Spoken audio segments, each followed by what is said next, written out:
Isang mapagpalang araw po sa ating lahat. Welcome again to our 365 daily devotion.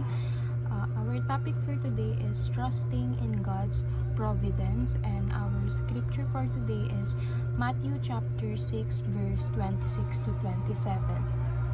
Look at the birds of the air. They do not sow or reap or stow away in barns, and yet your heavenly Father feeds them. Are you not much more valuable than they? Can anyone of you by worrying add a single hour to your life?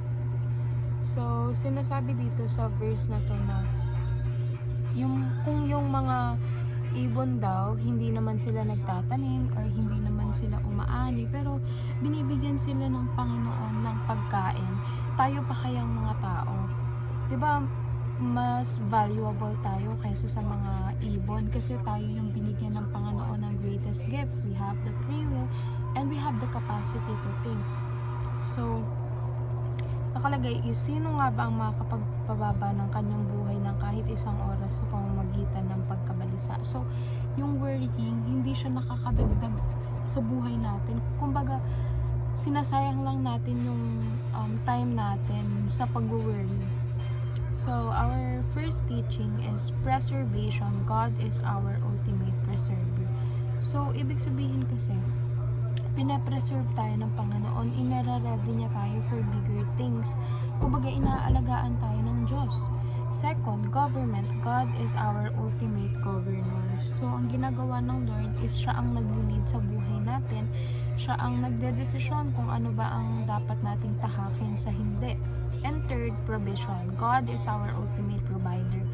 Kasi, kahit nga hindi tinuturo sa Bible na maging tamad tayo, pero alam mo yun, kahit hindi ka magtanim, may mga makakain ka and all, katulad ng mga ibon, and laging magpo-provide ang Panginoon para sa'yo, especially sa mga nagtitiwala sa Kanya. First, trust in God's ability to preserve.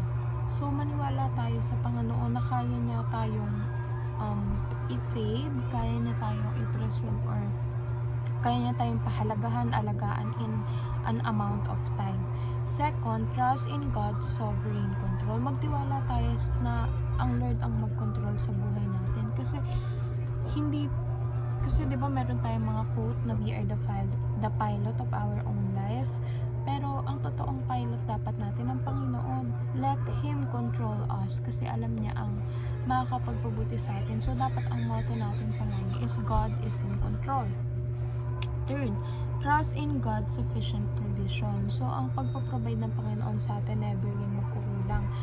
Kasi, napakayaman ng Panginoon natin. He owns everything in this world at kaya niyang i-provide lahat ng pangangailangan natin. We just need to trust Him na kayang mag-provide ng Panginoon para sa atin. Iwasan natin yung mga anxieties, iwasan natin mag-worry for the future kasi God's got us at hindi tayo papabayaan ng Panginoon. So, ayun lamang po, and see you again on our next 365 daily devotion.